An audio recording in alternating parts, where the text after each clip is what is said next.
Welcome to the Week 3 edition of Anytime Touchdown on thehammer.bet. Have you been to thehammer.bet as of yet?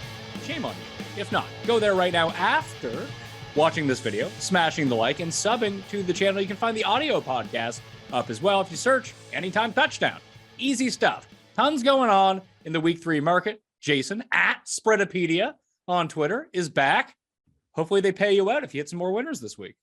I hope so. Nice to be here. How's it going? Not bad. So can you run people through what happened last week in terms of the anytime touchdown bets? Yeah, so I had mentioned I liked Kyle Juszczyk, the 49ers fullback, and you parlay him with either or the 49ers and Seahawks defense to score a defensive touchdown. I guess a bunch of people did that at Fanduel.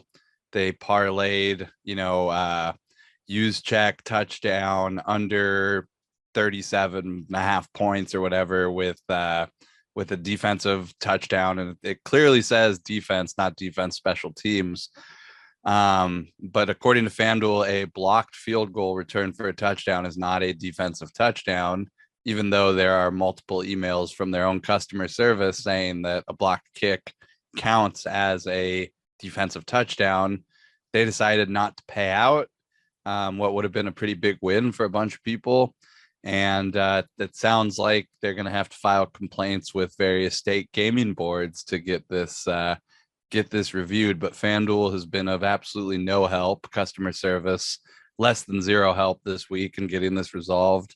Pretty disappointing situation, to be honest with you.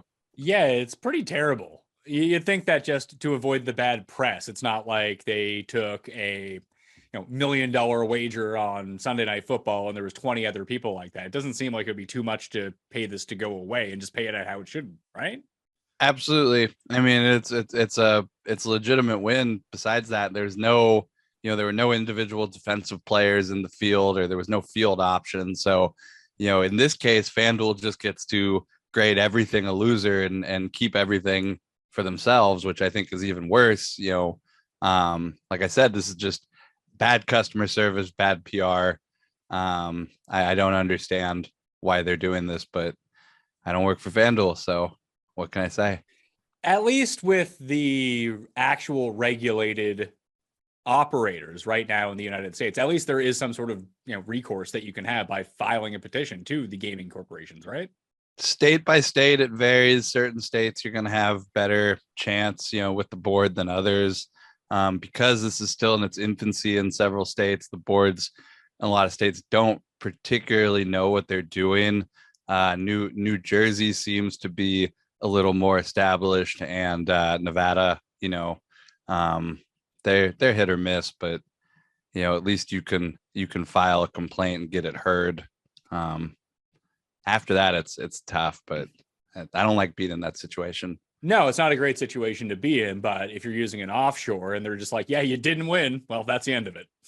Sort of. In my experience, if I had had this situation with an offshore, I would have hit up customer service on Monday morning and talked to Manny or Marco or Julio or one of the many chat people I've talked to for several years. And I would have stated my case. I would have stated it clearly. I would have shown them their own house rules, and they probably would have reversed it and paid me. But yeah, I mean, offshore is hit or miss. It just, you don't have a, you don't have a forum to have your complaints aired other than customer service, which you have to have, experience dealing with to know how to get what you want. But yeah, no, it sucks. It sucks dealing with regulated books that'll do stuff like this, but learning experience for everybody. Well, let's try to make sure that there's no discrepancies in the picks that we give out this week, that, hey, someone scores a touchdown, you end up winning money on it. Do you have any long shots off the top that you're looking at? Long shots. Eric Saubert, the tight end on the Broncos, he scored the first touchdown last week, 55-1. My friend T-Bone actually pointed this out to me. You had to wait till like the third quarter to cash this, but he says that the Broncos beat writers all say that Saubert is the only tight end wide receiver that Wilson has any trust or connection with so far. So it wouldn't surprise me to see him involved in the passing game again. He's a nice, large target, 6'5". So I like those tight ends. I wouldn't not I would like to have Eric Saubert on my betting card again this week. Do you find that if you're going to take some of these long shot anytime touchdown plays, that going with a maybe underutilized tight end or even like the fullback with Juszczyk last week, that's where the most value is, because there's no real value left on a wide receiver 4 on a team? They're like plus 400. Yeah, in a lot of cases, there's just not a ton of value at the top of the board in these things, especially when we're talking about these legal public facing books. Obviously, the favorites are going to be juiced, and you're not going to find a ton of value up at the top. But with the Kyle Juszczyk situation, I think we probably got really lucky there with Trey Lance getting hurt and Garoppolo coming in, because Garoppolo just happens to like Kyle Juszczyk and have a connection with him. And as soon as Garoppolo came in, he I guess he rushed for a touchdown, actually, which is unusual. Most of Juszczyk's touchdowns are receiving touchdowns, but yeah, like I wasn't surprised to see him utilized in the red zone. And you're always looking for situations where certain quarterbacks will favor certain players, and Juszczyk just happens to be a guy Garoppolo favors, and we got lucky there. I didn't know Garoppolo was going to come in and Lance was going to get hurt. It just happened. I was looking at Kyle Granson in the Chiefs and Colts game. Tight end, he's running more or the same, depending on which game you look at, than Mo Alley Cox. And already, I mean, they're 5.5-point dogs in this game. Obviously, they had to pass a ton last week, couldn't score a point, so that was problematic.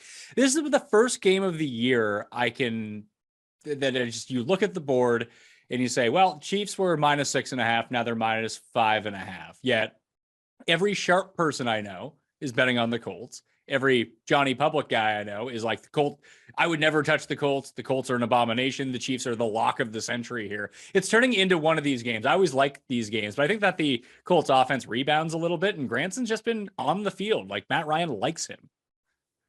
Yeah, it's a great spot for the Colts, coming off a 24-0 blowout like that. Obviously seeing the resistance and then the money going against the Chiefs should be an indication that there's a huge sharp a huge amount of sharp money on the Colts right now. Don't hate your play. The only thing I would look a little deeper and make sure not only how many snaps each guy is playing, but how many routes they're running, versus what they're doing as a blocker. But yeah, if Matt Ryan likes them, it's sort of the same situation what I was just talking about. There's a bunch of guys on my list like that this week that pop out, similar sort of situation, but I don't hate that at all. Who were some of the other guys you were looking at? Because I went to Tanner Hudson last week at 11-1. I played him first, last, and anytime. And then Bellinger scored the touchdown. But initially I thought it was Tanner Hudson. I got very excited for about 3 seconds. Well, I got a couple tight ends, no surprise. Vikings, Johnny Munt, Mundt, Munt. He's 4-1 anytime. He's sort of their second tight end. I think he came over from the Rams with O'Connell. Seems to understand the offense and know how to get open. So I had my eye on him. He looked all right. Vikings didn't look great, but he looked fine when I saw him on the field on Monday night. Then Ravens, another tight end, Isaiah Likely. We talked about him week 1. I think he had 1 target week 1. He had 9 targets week 2. That's a lot. So see if they can't get him more involved in the offense. And then one of my much bigger numbers is LeJordan Humphrey on the Patriots, hybrid wide receiver tight end.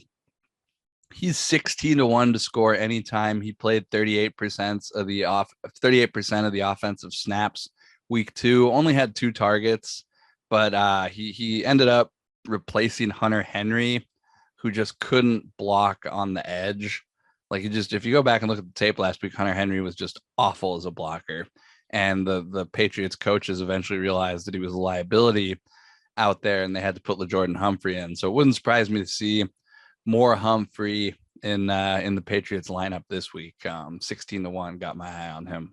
Yeah, the only ones I was really looking at outside of like your obvious ones at the top, or even you mentioned that everything is just juice to the teeth anyway, so maybe not the best. Like the only one that I played at around even money last week was Antonio Gibson, and I just continue to like Antonio Gibson in these spots because regardless of the score in the Washington games, that when they get inside the 5 yard line, their first two plays are instant handoff to Antonio Gibson. Like he has the most carries inside the 5 yard line of any player this season through 2 weeks. He had three last week with in a situation where he had no business touching the ball inside the 5 yard line. They were down by multiple scores. They should not have been running the ball to Washington. They don't care about that.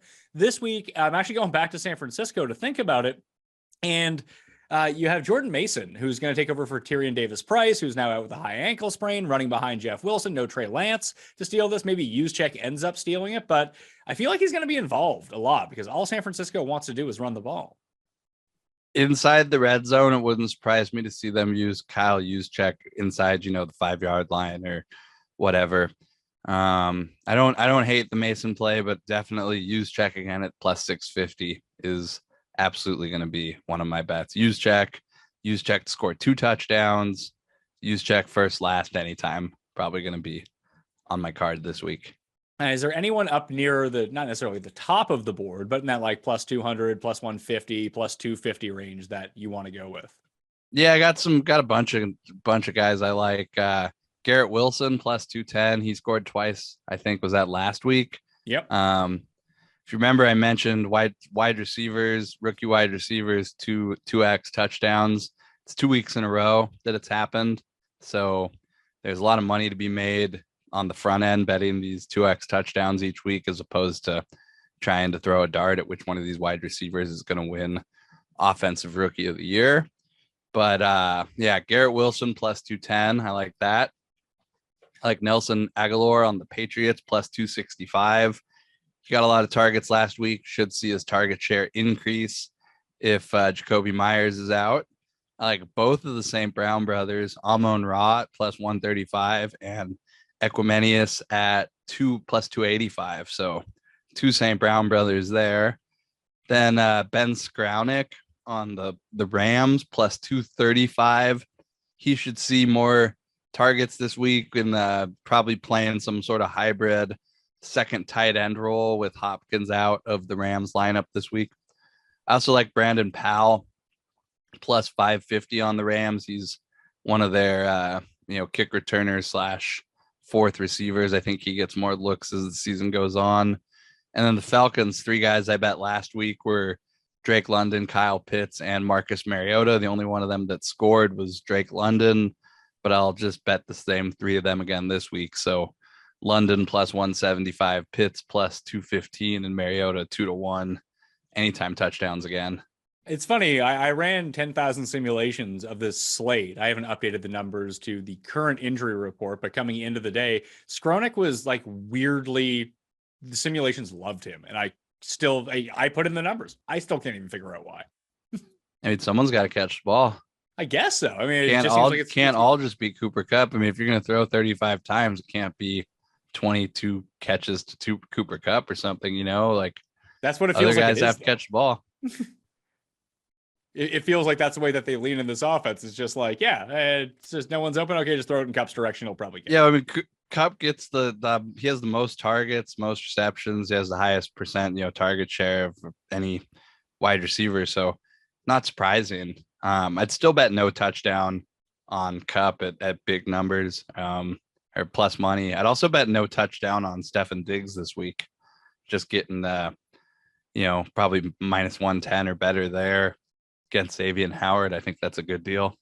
Yeah, I mean, just even if you throw out like Xavier Howard's a bit banged up, so he wasn't as effective last week, but the Bills just have so many more options if Howard even has reasonable coverage on Diggs. Hey, Gabe Davis is back. Let's throw him the ball. We didn't get my Isaiah McKenzie going at all last week. Let's get Isaiah McKenzie in the mix. And even just in pure projections, I haven't projected it scoring a touchdown, let's say 0.7 touchdowns. So he's not even going to average a touchdown. So anything in the negative in terms with a minus in front of it just seems like a poor play.